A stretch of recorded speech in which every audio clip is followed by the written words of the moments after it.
Putri. Saya Dewi Putri Diastrawati. Saya bisa Satu. Untuk materi yang pertama akan disampaikan oleh Mufti. Yang pertama yaitu tumbuhan bereaksi terhadap serangan herbivora dan patogen. Yang pertama yaitu tumbuhan menggunakan sistem pertahanan untuk mencegah herbivora, mencegah infeksi dan mengurangi patogen. Yang kedua, herbivora dengan pemakan tumbuhan merupakan tekanan yang dihadapi tumbuhan dalam ekosistem apapun. Itu karena mereka makan bagian-bagian tumbuhan, mengurangi kelangsungan hidup tanaman. Yang ketiga yaitu tumbuhan melawan herbivora berlebihan dengan pertahanan fisik seperti duri dan pertahanan kimia seperti senyawa yang tidak enak atau beracun. Selanjutnya akan disampaikan oleh kita. Yang di gambar ini adalah gambar daun jagung yang merekrut tawon parasitoid sebagai respons defensif terhadap ulat berayak herbivora. Beberapa jenis tumbuhan dapat merekrut predator untuk membantu melindungi diri dari herbivora tertentu. Seperti contoh gambar di atas menunjukkan serangga yang nomor 4 itu serangga yang disebut tawon parasitoid yang menyuntikkan telur-telurnya ke dalam tubuh mangsa. Yang ini serangga menyuntikkan telur-telurnya ke dalam tubuh mangsa, itu yang dimaksud adalah ulat.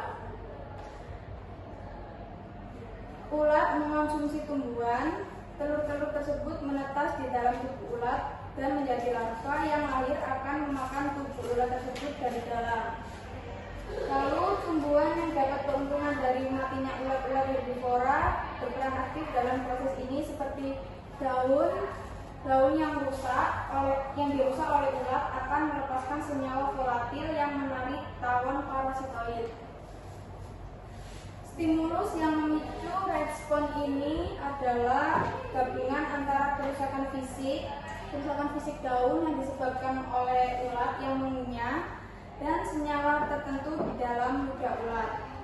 Lalu molekul-molekul volatil yang dilepaskan oleh tumbuhan sebagai reaksi terhadap kerusakan akibat herbivora juga dapat bertindak sebagai sistem peringatan bagi tumbuhan lainnya di sekitarnya yang berasal dari spesies yang sama.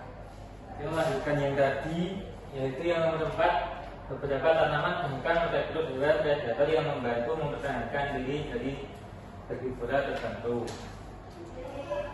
Itu maksudnya untuk membantu mengurangi kerusakan akibat herbivora. Yang kelima yaitu tanaman yang diserang serangga dapat melepaskan zat kimia yang mudah menguap untuk memperingatkan tanaman yang lain dan spesies yang sama. Senyawa tersebut yaitu dinamakan dengan senyawa kimia volatil.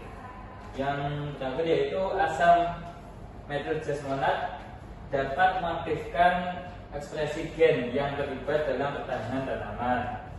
Maksudnya yaitu senyawa ini berperan dalam memicu respon pertahanan tanaman dengan mengaktifkan ekspresi gen yang membantu melawan ancaman. Materi selanjutnya akan disampaikan oleh Devi. Baik, garis pertahanan pertama tanaman terhadap infeksi adalah epidermis dan periderm. Jika patogen menembus jaringan dermal, garis pertahanan kedua adalah serangan kimia yang membunuh patogen dan mencegah penyebarannya. Pada garis pertahanan pertama, epidermis melapisi permukaan tanaman, sedangkan periderm menggantikannya pada tanaman berkayu yang mengalami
bisa menyebabkan kematian sel dan jaringan di dekat lokasi infeksi. Kemudian memicu produksi fitoaleksin dan protein PR yang menyerang patogen.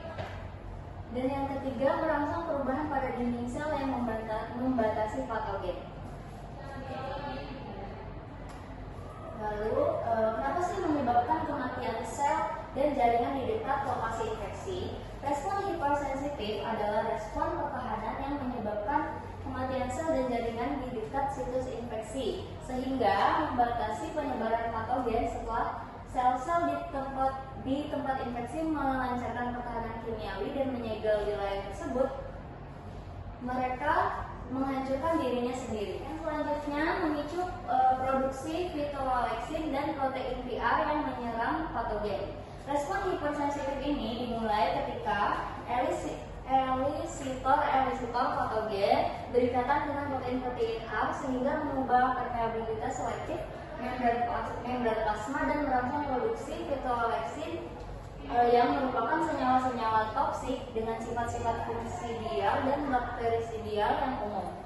Kemudian respon hipersensitif juga produksi protein PR yang banyak diantaranya merupakan enzim-enzim yang menghidrolisis komponen-komponen di dalam dinding-dinding sel patogen. Dan yang terakhir, merangsang perubahan pada dinding sel yang membatasi patogen.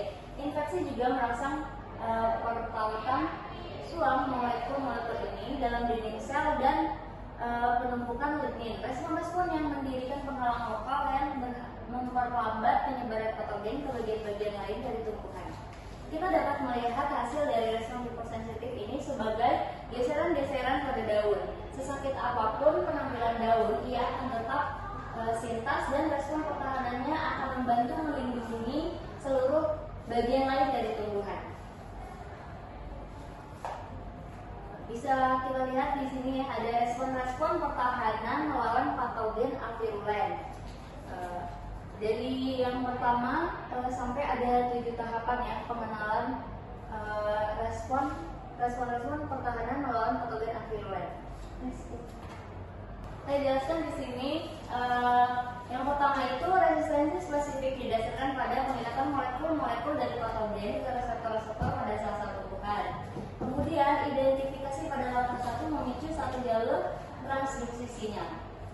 Kemudian dalam satu respon hipersensitif, sel-sel tumbuhan menghasilkan molekul-molekul antimikroba yang menyegel wilayah-wilayah yang terinfeksi dengan memodifikasi dinding selnya dan kemudian menghancurkan dirinya sendiri. Respon yang terlokalisasi ini menghasilkan guratan dan melindungi bagian-bagian lain yang dari daun yang terinfeksi. Kemudian sebelum mati, sel-sel yang terinfeksi melepaskan molekul-molekul persinyalan asam metisalisilat. Kemudian molekul persinyalan ini didistribusikan ke seluruh bagian lain dari tumbuhan dan pada sel-sel yang jauh dari tempat infeksi, metisalisilat diubah menjadi asam salisilat yang mengawali suatu jalur transduksi sinyal.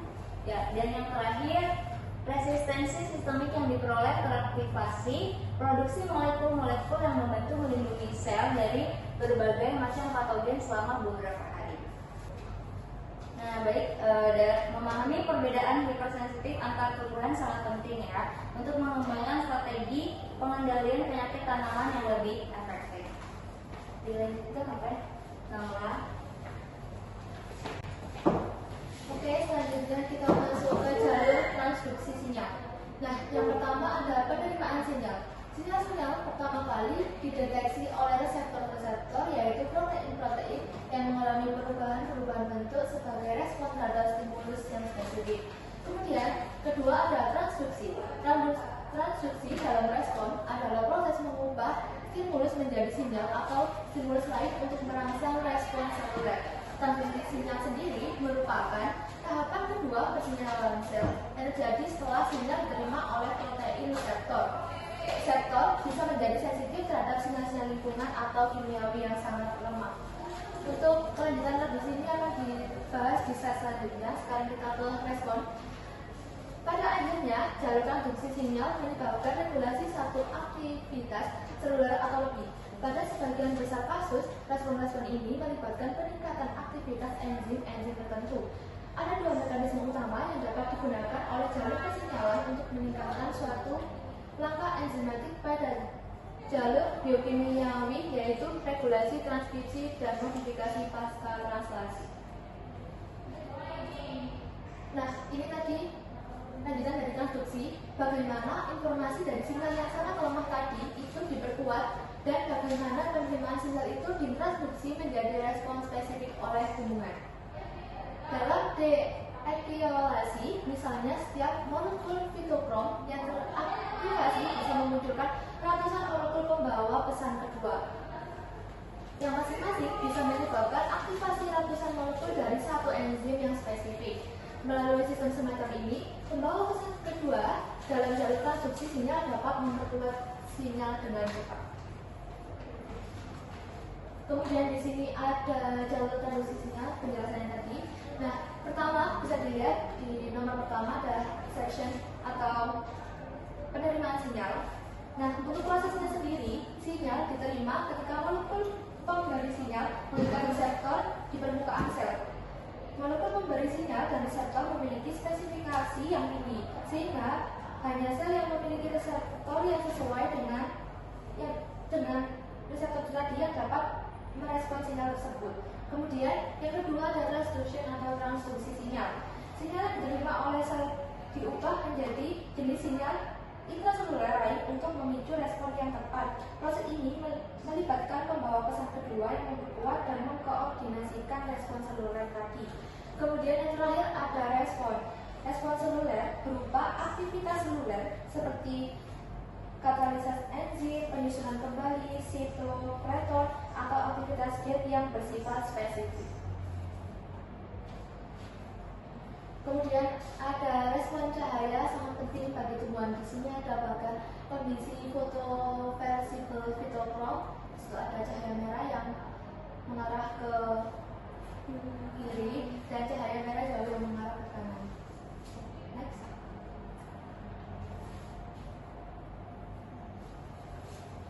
Nah, selanjutnya, mengapa sih respon cahaya penting bagi pertumbuhan tumbuhan? Respon tumbuhan terhadap cahaya atau sering disebut fototropisme adalah salah satu mekanisme penting dalam pertumbuhan dan perkembangannya. Cahaya tidak hanya menjadi sumber energi untuk fotosintesis, tapi juga berperan sebagai sinyal yang mengatur berbagai proses fisiologis tumbuhan. Kemudian di sini ada cahaya-cahaya faktor-faktor yang mempengaruhinya. Yang pertama ada fotoreseptor cahaya biru. Berbagai fotoreseptor cahaya biru mengontrol respon berupa pemandangan hipokotil, pembukaan stomata, dan fototropisme. Kemudian ada jam biologis dan ritme sirkadia. Siklus sirkadia yang free running memiliki panjang kira-kira 24 jam, namun tersetel menjadi 24 jam oleh siklus siang dan malam. Kemudian ada efek cahaya pada jam biologis sirkadia. Siklus sirkadia yang free running memiliki panjang kira-kira 24 jam, namun tersetel menjadi 24 jam oleh siklus siang dan malam. Kemudian ada efek cahaya pada jam biologis. Siklus sirkadia yang free running memiliki panjang kira-kira 24 jam, namun tersetel menjadi 24 jam oleh siklus siang dan malam. Kemudian ada fotoperiodisme dan respon terhadap malam. Beberapa proses, termasuk proses perkembangan dan pembungaan pada banyak spesies, memerlukan fotoperiode tertentu. Panjang malam menetapkan minimal dan maksimum. Panjang malam menetapkan minimum atau maksimum jumlah jam gelap yang dibutuhkan untuk pembungaan. Kemudian terakhir adalah pertahanan melawan patogen. Patogen bersifat avirulen, yaitu memiliki gen aviar yang berkesesuaian dengan salah satu oleh tertentu dalam tumbuhan inang. Respon hipersensitif terhadap patogen avirulen menyegel infeksi dan menghancurkan patogen maupun sel-sel inang di wilayah infeksi. Resistensi sintetik yang diperoleh merupakan respon pertahanan umum dalam organ-organ yang jauh dari tempat infeksi. Sekian. sekian presentasi dari kelompok kami. Untuk sesi selanjutnya kami akan menjawab pertanyaan-pertanyaan dari kelompok 1, 2, 3, 4, dan juga 5. Apa yang dimaksud dengan regulasi transkripsi dan modifikasi pasca translasi? Regulasi transkripsi adalah proses kontrol yang mengatur seberapa banyak dan kapan suatu gen ditranskripsi dalam bentuk RNA. Proses ini penting untuk mengatur ekspresi gen dalam sel yang mempengaruhi sintesis protein dan aktivitas sintesis protein dan aktivitas seluler.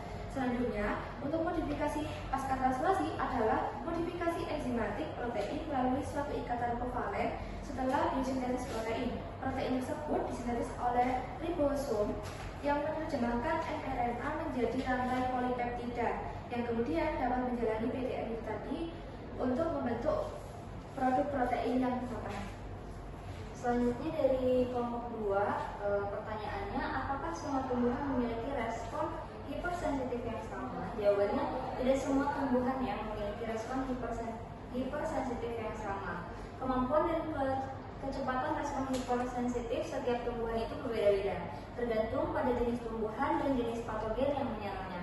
Namun, secara umum semua tumbuhan memiliki mekanisme pertahanan diri untuk melawan penyakit. Contohnya ya, ada tumbuhan dengan respon hipersensitif yang menarik nih, yaitu tembakau. Tembakau sering digunakan untuk mempelajari respon hipersensitif. Ketika daun tembakau diinfeksi oleh virus TMV, tobacco mosaic virus, daun akan menunjukkan bercak-bercak nekrotik, yaitu bercak nekrotik atau kerusakan atau kematian sel jaringan atau organ tumbuhan. Nah, gejalanya ini yaitu bercak daunnya sendiri. Ini menunjukkan daun itu mati, yang ini adalah contoh yang sangat jelas ya dari respon hipersensitif. Saya akan menjawab pertanyaan dari kelompok 3, yaitu apa perbedaan antara patogen virulen dan patogen avirulen dalam hal interaksinya dengan tanaman. Jadi patogen virulen mampu menginfeksi tanaman tanpa terdeteksi atau tanpa memicu respon pertahanan kuat dari tanaman. Tidak memiliki molekul khusus yang dapat dikenali oleh protein R tanaman, sehingga tanaman kesulitan mendeteksi keberadaan mereka. Patogen virulen bisa menyebabkan penyakit serius pada tanaman yang biasanya menimbulkan kematian pada jaringan tanaman. Sedangkan patogen avirulen menghasilkan molekul yang dapat dikenali oleh protein R tanaman sehingga dapat memicu respon pertahanan yang membuat tanaman mampu mengatasi infeksi mereka. Di sini saya akan menjawab pertanyaan dari kelompok 4, yaitu bagaimana tumbuhan menggunakan pertahanan kimia untuk melawan herbivora. Jawabannya yaitu tumbuhan menghasilkan senyawa kimia tertentu yang dapat membuat rasa daun atau bagian tanaman menjadi tidak enak atau bahkan beracun bagi herbivora. Senyawa ini bisa berupa alkaloid, tanin, atau glikosida yang mengurangi nafsu makan atau meracuni herbivora yang memakannya. Sini saya akan menjawab pertanyaan dari kelompok 5, yaitu bagaimana proses intensitas cahaya mempengaruhi laju pertumbuhan dan perkembangan tumbuhan. Jadi jawabannya adalah ketika cahaya mengenai tumbuhan, pigmen fotosintetik seperti klorofil akan menyerap energi cahaya. Energi ini kemudian memicu serangkaian reaksi kimia yang menghasilkan hormon pertumbuhan seperti auksin. Distribusi auksin yang tidak merata sehingga tumbuhan membengkok ke arah sumber cahaya. Baik, sekian presentasi dari kami. Kurang dan lebihnya mohon maaf. Assalamualaikum warahmatullahi wabarakatuh.